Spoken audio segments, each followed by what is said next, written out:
बालपण आठवलं तर सर्वात पहिल्यांदा आपल्याला जी आठवते ती आहे आपली शाळा, शाळेचं पटांगण आणि वार्षिक स्नेहसंमेलन, शाळेमध्ये केलेली मस्ती, बाकांवरती लिहिलेली आपली नावं.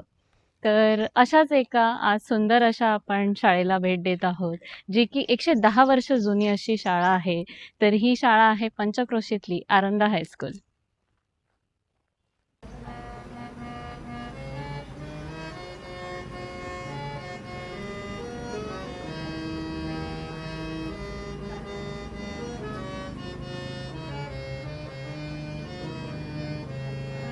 शारदेच्या मंदिरात एक प्रार्थना, ज्ञान विज्ञानाची करू आम्ही साधना.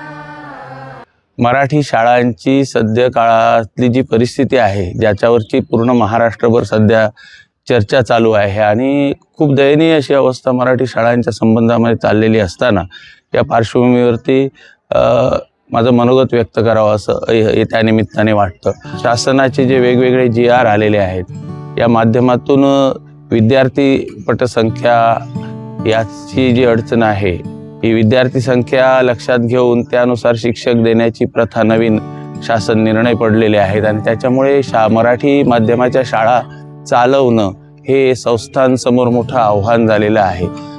मी या गावामध्ये जेव्हा नोकरीला लागलो त्या दरम्यान जवळजवळ 550 ते 600 मुलं या शाळेमध्ये 5वी ते 10वी पर्यंत होती आणि 8वी 9वी 10वीच्या 3-3 तुकड्या होत्या. आज अशा शाळांची परिस्थिती एक तुकडी होणं सुद्धा कठीण अशी झालेली आहे.